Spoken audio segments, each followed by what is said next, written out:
초등학교 때 신문을 아침마다 보는 일이 있었는데 신문에서 전시를 한다는 내용을 보았어요. 뭐 중국 국보전이라고 해서 중국 한백옥전 뭐 이런 전시를 한다고 해서 지하철을 그때 혼자서 처음으로 한번 타고서 처음 가봤는데 이 경복궁이 너무 아름답고 이렇게 매료가 돼서 그 이후로부터 그 문화재 관련된 책들도 많이 읽고 저는 인천에서 나고 자라서 현재 서울 역사박물관에서 일하고 있는 홍현도 학예연구사라고 합니다. 세계적 수준의 공항과 항만을 가진 도시, 접경지면서 제조업으로 성장한 도시, 인구 300만 돌파를 앞둔 도시, 개방성과 애양심을 가진 도시. 아인프롬 인천.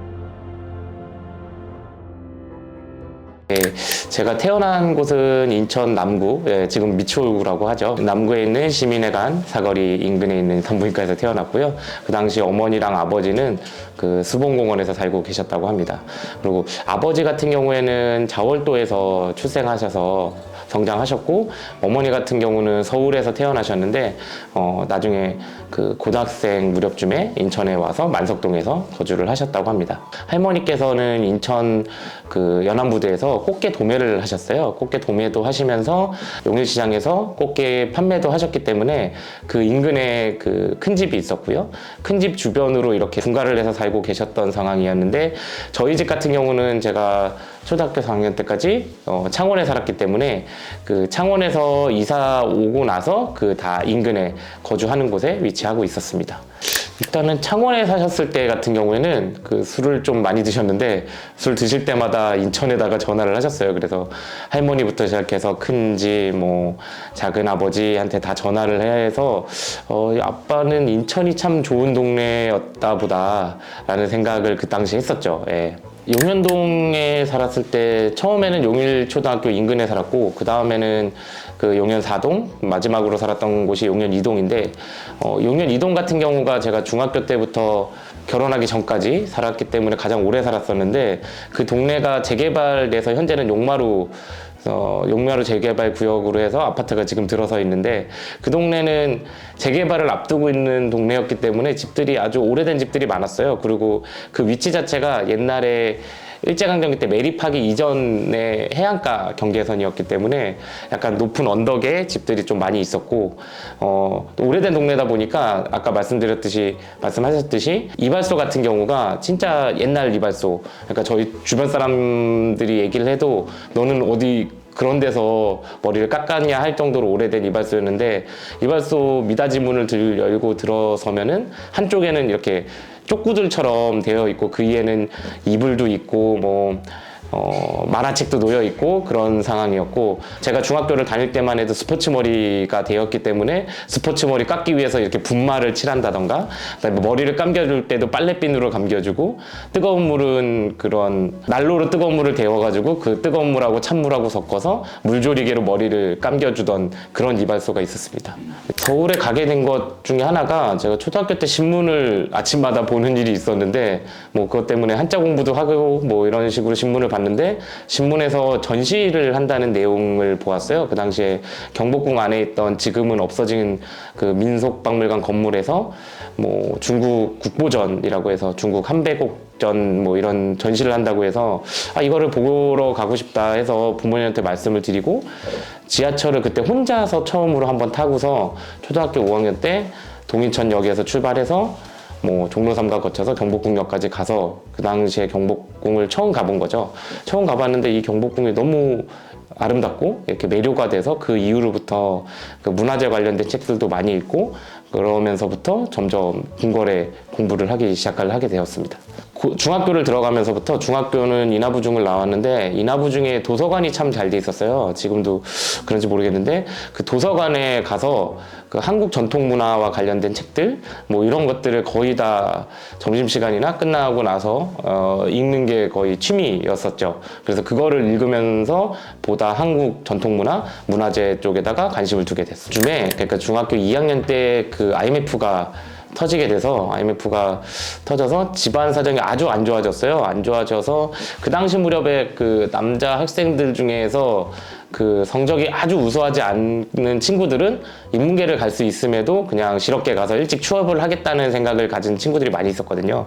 저도 그 중에 하나였고, 일찍 취업을 할 수 있는 방법 중에 하나가 뭐 그렇게 지금은 특성화고라고 불리는 실업계 고등학교에 가는 거였는데, 그래서 처음에는 뭐 진주에 있는 공군기술고등학교 같은 경우는 기숙사도 있고 월급도 준다고 해서 처음에 지원을 했는데 면접이나 뭐 이런 데에서 또 떨어지게 돼서 인천에서 가장 좀 좋은 특성화 고등학교인 인천기계공고에 진학을 하게 된 겁니다. 저는 전자기계과에 진학을 했었는데 그 당시에 인천기계공고에서 가장 유명한 과가 자동차과랑 전자기계과가 있었어요. 근데 전자기계과는 신생학과였기 때문에 또 반도 적고 이렇게 성적이 좀 좋은 친구들이 많이 갔었죠. 이제 저희 집에서는 중학교 때까지 컴퓨터가 없다가 고등학교 때 컴퓨터가 집에 처음으로 들어왔거든요. 그래서 그 컴퓨터에 인터넷으로 찾아보니까 그 당시에 인터넷 카페라던가 이렇게 동호회 활동들이 활발하게 시작을 하고 있었어요. 그래서 궁궐이나 문화재로 검색을 해서 가입을 하게 되었는데, 그 중에서 다음 카페에 있는 궁궐산책이라는 카페에 가입을 하게 되고, 그 카페도 제가 들어갈 당시에 막 한 달밖에 안 된 아주 신생 카페였는데, 막 거기 가서 이렇게 게시글로 뭐 궁궐에 가단 이야기를 하니까 이게 답사로 이어지게 되고, 정기적인 모임, 정모라고 하죠. 그래서 정모를 하게 되고, 이 정모에 나가서 그 당시에 부족하나마 그 설명을 좀 하고서 고등학교 시절은 거의 그런 식으로 주말마다 한 달에 한 번씩은 꼭 궁궐 가서 설명을 한다던가 해설을 한다던가 하는 일을 했습니다. 지금 와서 생각해 보면은 그때 설명한 것들이 그냥 책을 단순히 암기해서 하는 수준이었기 때문에 그렇게 깊은 수준은 못 됐는데, 제가 그 당시에 많이 봤던 책은 홍승민 교수님이 쓰신 우리 궁궐 이야기라는 책이 있었는데 그 책을 좀 많이 봤었고, 그 외로 그 당시에는 그렇게 궁궐에 대한 책이 많지는 않았어요. 그래서 허균 선생의 고궁산책이라는 책도 있었고, 뭐 이런 책들을 좀 주로 보고서 궁궐에 대해서 공부를 하고 공부를 했다기 뭐하지만 설명도 하고 했습니다. 친구들이 그러니까 중학교 때도 마찬가지로 중학교 고등학교 때 다 친구들이 주말에 뭐 하냐 그러면 경복궁 가는데, 그러면은 거길 왜 가? 재미없잖아 막 이러면서 다들 그렇게만 말하고, 그렇게 뭐 관심을 두는 친구들이 많진 않았어요. 그래서 가끔 친구들이 그냥 너 가는데 한번 따라가 보자 하고서 한번 따라가고 나서는 안 가기는 거죠. 그래서 저는 보통 혼자서 많이 다니거나 아니면은 아까 말씀드린 동호회 활동하는 사람들과 주말에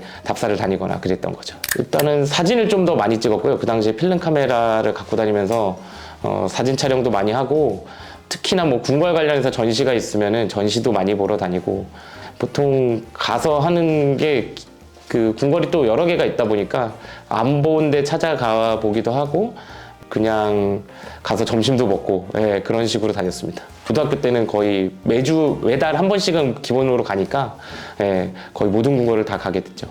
그 당시에는 그러니까 아까 말씀드렸듯이 집안 형편이 그렇게 좋지 않았기 때문에 어머니가 궁궐을 간다면 한 5,000원 정도를 주셨어요. 5,000원을 주시면은 딱 그 지하철비랑 밥값 정도, 그 다음에 고등학교 넘어서는 입장료가 생기긴 했지만 그 전에 입장료도 없었기 때문에 딱 그 세 가지를 딱 할 수 있는 금액이었거든요. 그래서 집에서 마을버스 타고 동인천역 가서 동인천에서 급행 타서 그 당시에 급행이 갈아타고 경복궁역을 간다던가 아니면은 대학로 쪽으로 가서 창경궁역을 간다던가 해가지고 거기서 보고서 오는 게 거의 토요일이 하루 일과였던 거죠.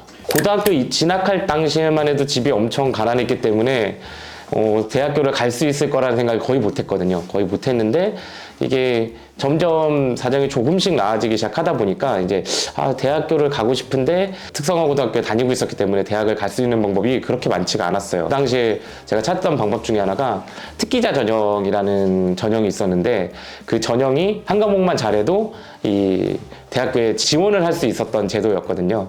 근데 제가 진학했던 학교 같은 경우가 국어로 3년 내내 우 이상을 받으면 지원을 할 수 있는 제도가 있었는데, 그 전년도의 경쟁률을 보니까 0.5대 2명이 합격자인데 1명밖에 지원을 안 하더라고요. 그러니까 지원자가 낮은 전형이었죠. 이거를 내가 넣으면 운 좋게 들어갈 수 있겠다 생각했는데 딱 지원을 했는데 딱 2명이 지원을 했던 거죠. 저 했을 당시에는. 경상도에 있던 학교다 보니까 인천에서 왔다는 것 자체도 특이한 케이스고, 게다가 제가 그래도 입학생들 중에서는 문화재 관련해서는 지식이 높다 보니까 이렇게 답사나 이런 데 가면은 약간 특이하게 보이는 사람이긴 했어요. 예, 특이하게 보이는 사람이고 교수님들도 특이하게 보고, 그래서 학과가 전자기계과라고 뭐 물어보는 사람도 딱히 없을 정도로 그런 상황이었습니다. 대학교 때 제가 경주대학교를 나왔는데 경주대학교 문화재학과에서 수업 자체가 좀 다양했어요. 문화재학과 같은 경우에는 뭐 문화재 사진 수업도 있었고, 그다음에 고고학 수업도 있었고, 미술사 수업도 있다 보니까 뭐 미술사 수업 때는 뭐 고학년이 되면은 교수님이 차가 몇 대 있니 해가지고 차 대수를 확인한 다음에 바로 불국사나 석굴암을 갈 수도 있거나, 아니면은 학교에서도 동아리나 아니면 학과 자체에서도 답사를 자주 가기 때문에 봄 되면은 꽃 보면서 자전거 타고서 돌아다니고, 여름 되면 뭐 MT로도 근처에 있는 포항에 가서 포항에 그 보경사라는 절 있는 곳 가서도 MT도 보통 그런 데로 다니고, 그러니까 그냥 4년 내내 계속 끊임없이 문화재를 보고, 특히나 제가 궁궐이 전공이긴 하지만 그 다양한 쪽에서 이게 폭넓은 관심이 있었기 때문에 학부생 같은 경우 이렇게 넓은 관심을 갖다 보니까 지금 하고 있는 일에도 좀 더 도움이 많이 되고 그런 것 같습니다. 저희 고향 같은 경우가 그리운 곳인 것 같아요. 아쉽고 그리운 곳. 그러니까 제가 조사했던 것들이 엄청나게 많이 남아 있었다가 지금 점점 사라지고 있는 상황인데, 밖에서 보는 입장이다 보니까 좀 더 이렇게 아쉽고, 왜 서울에 있다 보니까 서울은 이것도 하고 저것도 하는데 왜 인천은 안 되지? 좀 그런 아쉬운 점이 좀 많은 곳인 것 같습니다.